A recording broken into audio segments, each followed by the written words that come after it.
नमस्कार मित्र.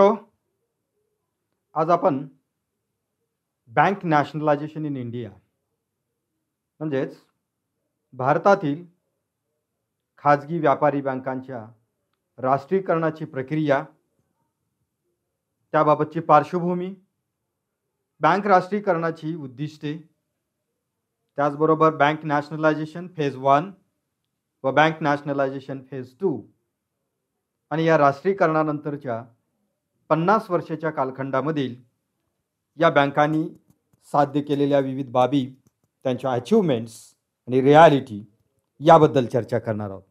विद्यार्थी मित्रो, भारतीय बँकिंग व्यवस्थेचा जर आपण विचार केला तर या भारतीय बँकिंग व्यवस्थेमध्ये विविध प्रकारच्या बँकिंग संस्था या कार्यरत आहेत की ज्यामध्ये प्रामुख्याने खाजगी क्षेत्रातील बँका, राष्ट्रीयकृत बँका, विदेशी बँका, त्याचबरोबर सहकारी बँका आणि पेमेंट बँक्स व स्मॉल फायनान्स बँक यासारख्या काही नाविन्यपूर्ण बँकिंग इन्स्टिट्यूशन्स. तथापि या देशातील संपूर्ण बँकिंग व्यवसायामध्ये ज्या बँकांचा सगळ्यात मोठा प्रभाव हा दिसून येतो तो म्हणजे राष्ट्रीयकृत बँका. आणि त्यामुळे जेव्हा आपण भारतीय बँकिंग व्यवस्थेचा विचार करतो, इंडियन बँकिंग इंडस्ट्रीचा जेव्हा विचार करतो, तेव्हा प्रायोरिटीने राष्ट्रीयकृत बँकांच्या विषयी विचार करणे आवश्यक राहते. आणि त्यामुळेच आज आपण या बँक नॅशनलायझेशन प्रोसेसबद्दल अधिक माहिती घेणार आहोत. विद्यार्थी मित्रो, बँक नॅशनलायझेशन ही एक प्रोसेस होती की ज्यामध्ये ओनरशिप ट्रान्सफर केली जाणार होती, की ज्यामध्ये आपण म्हणू शकतो it is a process of transfer of ownership from private to public sector or government sector. म्हणजेच या देशातील खाजगी मालकीमध्ये असणाऱ्या बँकांची मालकी ही गव्हर्नमेंटकडे हस्तांतरित करण्याची ही प्रक्रिया होती.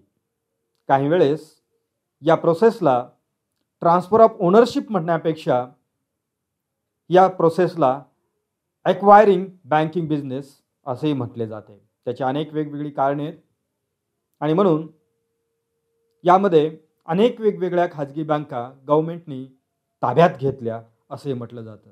It is a process of acquiring private banks in government ownership.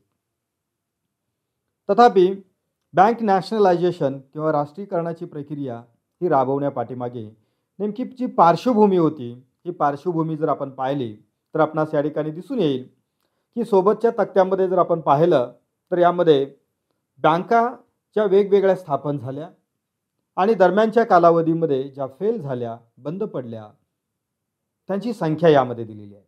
जर 1913 पासून ते 1918 पर्यंतच्या कालावधीमधील ही आकडेवारी जर आपण पाहिली तर सातत्याने वेगवेगळ्या प्रकारच्या बँका या अस्तित्वात येत होत्या व कालांतराने त्या बंद पडत होत्या.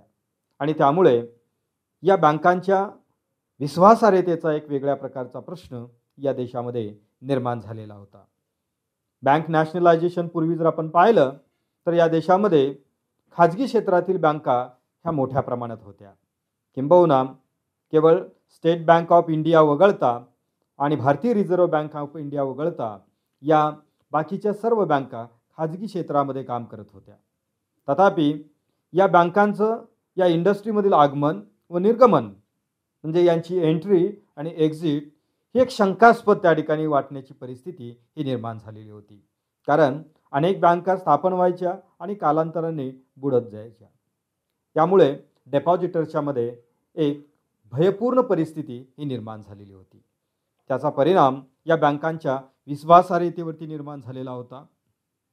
या देशातील काही मोठ्या बँकांचा जर उल्लेख करायचा झाला तर 1791 मध्ये जनरल बँक ऑफ इंडिया ही बंद पडली. 1848 मध्ये युनियन बँक ही जी मोठी बँक होती ती बंद पडली. नंतर काळाच्या ओघात पुन्हा तिचं पुनरुज्जीवन करण्यात आलं. त्याचबरोबर सर्वात मोठा शॉक की जो या बँकिंग इंडस्ट्रीला होता तो म्हणजे failure of Lakshmi bank and failure of Palai bank. Lakshmi bank ही महाराष्ट्रातील व पलाई बँक ही केरळातील या दोन मोठ्या बँका होत्या.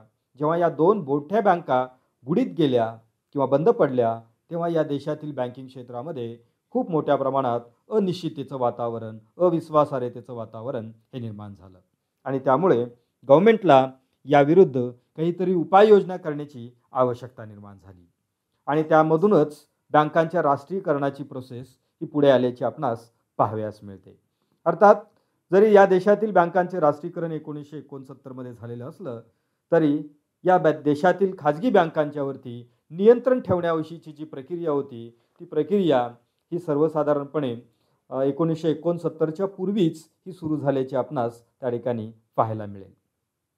तथापि हे बँक नॅशनलायझेशन नेमकं कशासाठी केलं गेलं, त्याचे महत्त्वाचे ऑब्जेक्टिव्स काय होते ते जर आपण पाहिले तर याच्यावरून बँक नॅशनलायझेशनची उद्दिष्ट काय होती आणि ते कशासाठी ही प्रक्रिया राबवण्यात आली हे आपणास त्या ठिकाणी अवगत होईल. यामधील काही महत्त्वाची उद्दिष्ट जर आपण पाहिली तर पहिलं उद्दिष्ट होतं to generate public confidence in banking system of the country.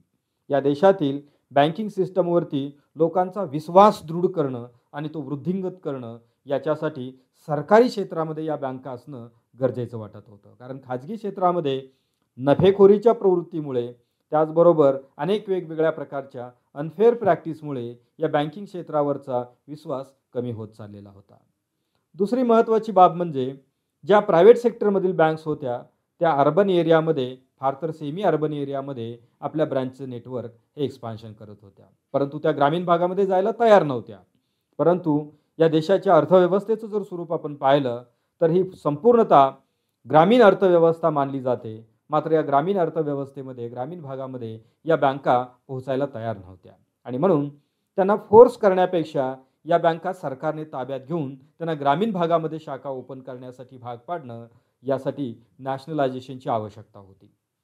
त्याचबरोबर या ज्या लोकांच्यापर्यंत या सोसायटीमधल्या ज्या सेगमेंटपर्यंत बँकिंग सर्व्हिसेस पोहोचलेल्या नव्हत्या त्यांच्यापर्यंत या बँकिंग सेवा पोहोचवण्याच्या उद्देशाने देखील नॅशनलायझेशनची प्रक्रिया ही राबवण्यात आली.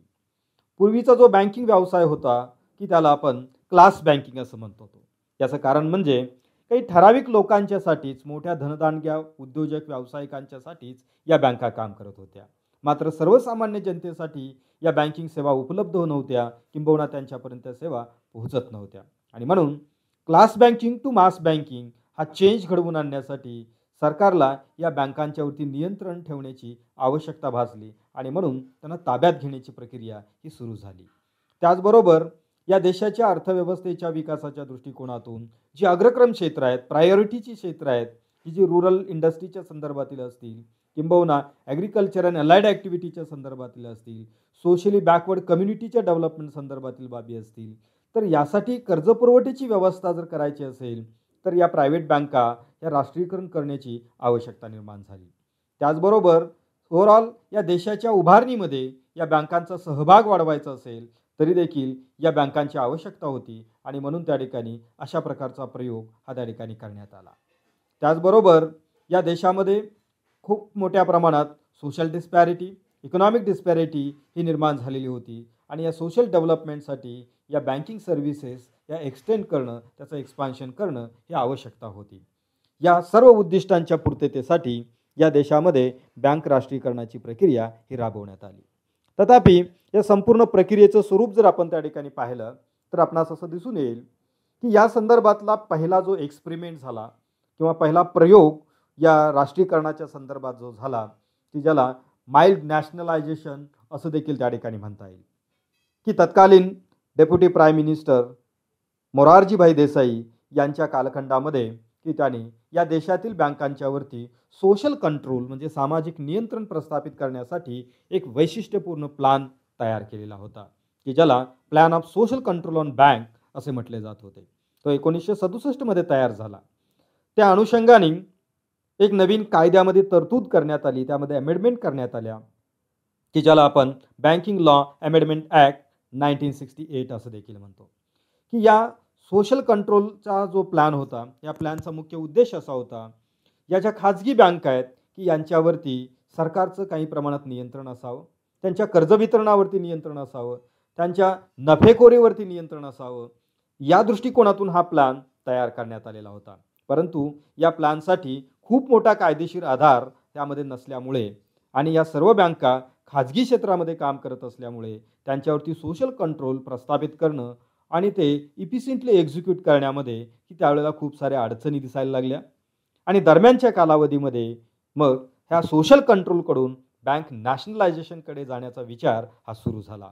आणि त्या विचाराचा परिपाक म्हणजे 1969मध्ये की या देशातील बँकिंग कंपनीज ॲक्ट जो आहे की त्यामध्ये अमेंडमेंट करण्यात आल्या आणि नवीन त्या ठिकाणी कायदा करण्यात आला की ज्याला आपण banking companies acquisition and transfer of undertaking bill असं आपण म्हणतो, की जे 9 ऑगस्ट 1969ला ॲप्रूव्ह करण्यात आलं.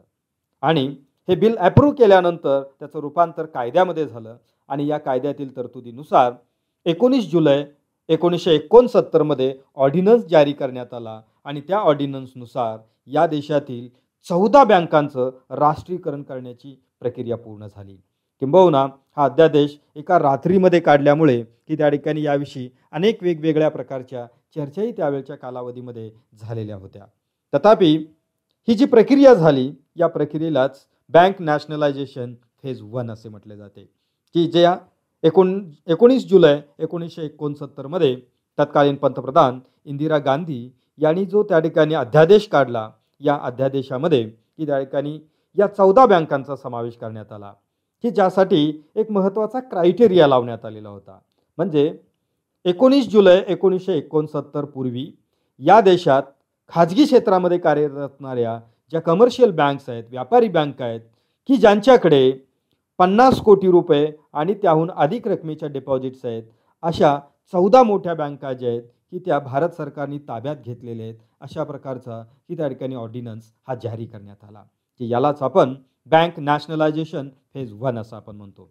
या संदर्भात नंतरच्या कालावधीमध्ये अनेक वेगवेगळ्या प्रकारच्या उलटसुलट बाबी देखील त्या घडल्या.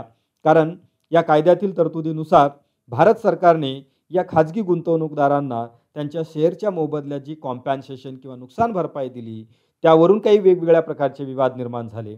त्याचबरोबर खाजगी मालकी संपुष्टात आणण्याची प्रक्रिया सुरू झाली. यासारख्या अनेक चर्चा त्या कालखंडामध्ये सुरू झाल्याचे इतिहासातील वेगवेगळ्या दाखल्यावरून आपणास पाहाव्यास मिळते. अर्थात आपणास त्या ठिकाणी इतर मुद्द्याकडे न जाता की आपण या मेन कॉन्सेप्टच्या दृष्टिकोनातून या ठिकाणी चर्चा करणार आहोत. 19 जुलै 1969ला काढलेल्या या ऑर्डिनन्सनुसार या देशातील ज्या 14 बँकांचं राष्ट्रीयकरण करण्यात आलं, म्हणजेच ज्या खाजगी बँका भारत सरकारने ताब्यात घेतल्या, त्यामध्ये या पुढील बँकांचा समावेश होता, की ज्यामध्ये Allahabad bank, bank of Baroda, bank of India, bank of Maharashtra, Canara bank, central bank of India, Dena bank, Indian bank, Indian overseas bank, Punjab national bank, syndicate bank, UCO bank, union bank of India आणि युनायटेड बँक ऑफ इंडिया. अशा या 14 त्या बँका होत्या की ज्यांचं राष्ट्रीयकरण हे राष्ट्रीयकरणाच्या पहिल्या टप्प्यामध्ये हे करण्यात आलेलं होतं. तथापि यानंतरच्या कालखंडात देखील 15 एप्रिल 1980मध्ये बँक नॅशनलायझेशनचा एक दुसरा प्रयोग त्या ठिकाणी राबवण्यात आला, की ज्यामध्ये 15 एप्रिल 1980मध्ये ज्या बँका या खाजगी क्षेत्रामध्ये अस्तित्वात होत्या आणि ज्यांच्याकडे 200 कोटी रुपयेपेक्षा अधिक रकमेच्या डिपॉझिट्स त्यांच्याकडे होत्या, अशा 6 मोठ्या कमर्शियल प्रायव्हेट बँकांचं राष्ट्रीयकरण केल्याची सूचना ही एप्रिल 1980मध्ये जारी करण्यात आली. त्यामध्ये प्रामुख्याने Andhra Bank, Corporation Bank, New Bank of India, Oriental Bank of Commerce, Punjab and Sind Bank, Vijaya Bank या 6 बँकांचा समावेश यामध्ये करण्यात आलेला होता. यालाच आपण बँक नॅशनलायझेशन फेज 2 असे आपण म्हणतो. तथापि 1993मध्ये या 6 बँकांच्या मधील new Bank of India he bank Punjab national बँकेमध्ये विलीन करण्यात आली, की ज्यामुळे एकूण 20 राष्ट्रीयकृत बँकांची संख्या ही 19 वरती आल्याचे आपणास पाहाव्यास मिळते. म्हणजेच ओव्हरऑल जर आपण विचार केला तर बँक नॅशनलायझेशन फेज 1 मध्ये 14 बँकांचं राष्ट्रीयकरण करण्यात आलं आणि बँक नॅशनलायझेशन फेज 2 मध्ये आणखी 6 बँकांचं राष्ट्रीयकरण करण्यात आलं. अशा एकूण 20 बँका भारत सरकारने त्यावेळेला ताब्यात घेतल्या आणि त्यांच्या खाजगी गुंतवणूकदारांना त्यांच्या शेअरच्या मोबदल्यात त्यांना नुकसान भरपाई देऊन त्यांची मालकी या बँकांच्यावरती संपुष्टात आणली. म्हणजेच या पद्धतीने या देशामध्ये एकूण 20 बँकांचं राष्ट्रीयकरण करण्यात आलं. तथापि 2019 हे या बँकांच्या राष्ट्रीयकरणाचे 50वे वर्ष मानलं जातं. म्हणजेच राष्ट्रीयकरणाच्या प्रक्रियेला 50 वर्षे ही पूर्ण झाली. आज आपण 2020 मध्ये आहोत. विद्यार्थी मित्रो, खरंच ज्या उद्देशासाठी या देशातील खाजगी बँकांचं राष्ट्रीयकरण करण्यात आलं, तो हेतू साध्य झाला का? किंबहुना या वेगवेगळ्या राष्ट्रीयकृत बँकांनी या देशाच्या जडणघडणीमध्ये, या देशातील सामाजिक विकासामध्ये, त्याचबरोबर वेगवेगळ्या सेक्टरमधल्या डेव्हलपमेंटच्या अनुषंगाने काय त्या ठिकाणी कॉन्ट्रीब्युशन दिलं, हेही तपासणं त्या ठिकाणी तितकंच आवश्यक आहे. विद्यार्थी मित्रो, या 50 वर्षाच्या कालखंडामध्ये जर आपण रिव्ह्यू घेतला तर निश्चितपणे की त्या ठिकाणी आपल्याला लक्षात येईल की या देशामधल्या ग्रामीण भागामध्ये बँक कॉन्सेप्ट आणि बँकिंग सर्व्हिसेस पोहोचवण्याचं काम या देशामध्ये कुणी केलेलं असेल तर ते केवळ आणि केवळ या राष्ट्रीयकृत बँकांनी केलेलं आहे. आता त्यानंतरच्या कालावधीमध्ये की ज्याला आपण new private banking licensing policy नंतरच्या कालावधीमध्ये जर आपण पाहिलं, जे विशेषत्वाने 1993 नंतरच्या कालावधीमध्ये जर आपण पाहिलं, तर अलीकडील कालावधीमध्ये काही खाजगी बँका या ग्रामीण भागामध्ये जाताना दिसत आहेत. परंतु त्या पूर्वीचा कालखंड जर आपण विचारात घेतला तर या खाजगी बँका ग्रामीण भागामध्ये जायला तयार नव्हत्या. त्या कालावधीमध्ये प्रसंगी तोटा पत्करून या राष्ट्रीयकृत बँकांनी ग्रामीण जनतेला सेवा देण्याचं खूप मोठं काम त्या ठिकाणी केलेलं आहे. सर्वात महत्त्वाचा भाग म्हणजे की जे फायनान्शियली एक्सक्लुडेड झालेले पर्सन्स आहेत किंवा सोसायटी मेंबर्स आहेत, की अशा लोकांना फायनान्शियली इन्क्लूड करून घेणं किंवा या देशातील सरकारचं जे फायनान्शियल इन्क्लुजनचं धोरण आहे त्याची प्रत्यक्ष अंमलबजावणी करण्याचं काम कुणी केलेलं असेल तर या देशातील राष्ट्रीयकृत बँकांनी केलेलं आहे. अगदी लीड बँकेची स्कीम असेल, रिजनल रुरल बँकांची स्कीम असेल किंवा त्या ठिकाणी ज्याला आपण प्रायोरिटी सेक्टर लेंडिंगची स्कीम म्हणतो, तेव्हापासून ते आजपर्यंत सुरू असणाऱ्या किंवा नव्याने सुरू झालेल्या प्रधानमंत्री जनधन योजनेच्या पर्यंतचा कालखंड असेल, या सगळ्यामध्ये जे फायनान्शियल इन्क्लुजनचे जे एफर्ट्स घेण्यात आले की त्यामध्ये केवळ आणि केवळ या राष्ट्रीयकृत बँकांचा रोल हा अत्यंत महत्त्वाचा आहे. त्याचबरोबर या देशातील जनतेला बँकिंगच्या हॅबिट्स लावण्याची महत्त्वाची जबाबदारी जर कोणी पार पाडलेली असेल तर ती या नॅशनलाइज बँकांनी पार पाडलेली आहे, हे निश्चितपणे आणि खात्रीशीरपणे आपण त्या ठिकाणी सांगू शकतो. त्याचबरोबर या ग्रामीण विकासाच्या दृष्टिकोनातून असेल, शेतीच्या विकासाच्या दृष्टिकोनातून असेल, शेती संलग्न व्यवसायाच्या दृष्टिकोनातून असेल, स्मॉल अँड मीडियम एंटरप्राइजेस असतील, छोटे लघु उद्योग असतील, त्याचबरोबर अंतर्गत व्यापार असेल किंवा आंतरराष्ट्रीय व्यापार असेल, या सर्व ट्रेड सेक्टरसाठी देखील खूप मोठ्या प्रमाणात आर्थिक सहाय्य किंवा कर्जाचा पुरवठा करण्याचं कार्य या राष्ट्रीयकृत बँकांनी केलेलं आहे. सर्वात महत्त्वाचं या बँकांचं कॉन्ट्रीब्युशन की ज्याची नोंद आपल्याला त्या ठिकाणी घेणं आवश्यक आहे ते म्हणजे या देशातील सरकारनी, मग ते राज्य सरकार असेल किंवा केंद्र सरकार असेल, ज्या काही वेगवेगळ्या प्रकारच्या योजना राबवत असते त्या योजना प्रत्यक्ष एंड युजरपर्यंत पोहोचवण्याचं काम जर कोण करत असेल तर या राष्ट्रीयकृत बँका करत असतात. आणि म्हणून की त्यांचं योगदान हे केवळ त्या ठिकाणी प्रॉफिटच्या पॅरामीटरवरती न मोजता जर त्या ठिकाणी या वेगवेगळ्या अंगाने त्याचं पॅरामीटर्स मोजले तर निश्चितपणे की या देशामध्ये सोशल बँकिंग एक्झिक्यूट करण्याचं काम या देशातील या राष्ट्रीयकृत बँकांनी केलेलं आहे. आपल्याला ते मान्य करावं लागेल. त्याचबरोबर विविध प्रकारच्या banking technology based services provide करण्याचं काम देखील या देशातील बँकांनी केलेले आहेत. अनेक वेगवेगळे इनोव्हेटिव्ह ई बँकिंग प्रॉडक्ट्स त्यांनी लॉन्च केलेले आहेत आणि त्याच्या माध्यमातून सर्व्हिस प्रोव्हाइड करण्याचं कार्य या बँका करत आहेत. Being a public sector entity, या ज्या राष्ट्रीयकृत बँका आहेत या आपणास मिळालेल्या प्रॉफिटमधून खूप मोठा डिव्हिडंड भारत सरकारला देत असतात. त्याचबरोबर त्यांच्या बिझनेसवरती जो काही त्या ठिकाणी टॅक्स देय, कॉर्पोरेशन टॅक्स असेल किंवा अलीकडच्या कालावधीमधील GST असेल, की याच्या माध्यमातून खूप मोठं कॉन्ट्रीब्युशन या देशाच्या तिजोरीमध्ये या देशातील बँकांच्या माध्यमातून की त्या ठिकाणी जमा होत असल्याचं आपल्याला मान्य करावं लागेल. किंबहुना या देशातील सरकारच्या रेव्हेन्यूमध्ये या बँकांनी केलेल्या कॉन्ट्रीब्युशनचा रोल जो आहे तो अत्यंत महत्त्वाचा मानावा लागतो. त्याहीपेक्षा या देशातील सर्व राष्ट्रीयकृत बँकांच्या मध्ये थेट बँक ब्रँचमध्ये किंबहुना हेड ऑफिसेस, रिजनल ऑफिसेसमध्ये काम करणाऱ्या अगदी शेवटच्या कर्मचाऱ्यापासून ते टॉप मॅनेजमेंटपर्यंत कार्यरत असणाऱ्या या लोकांना डायरेक्ट एम्प्लॉयमेंट देण्याचं काम देखील या पब्लिक सेक्टर बँकांनी खूप मोठ्या प्रमाणात त्या ठिकाणी केलेलं आहे.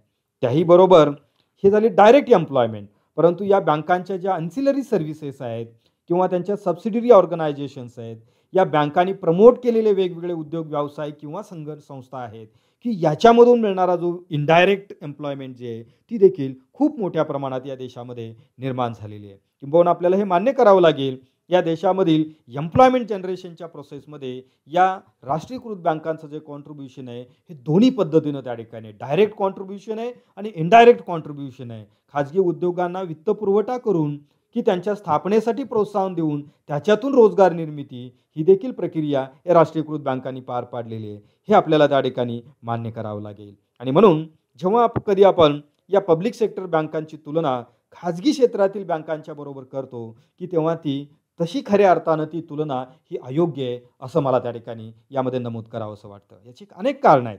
कारण गव्हर्नमेंटच्या सर्व स्कीम या पब्लिक सेक्टर बँक राबवतात. अगदी कमीत कमी व्याजदराने कर्ज पुरवठा करतात.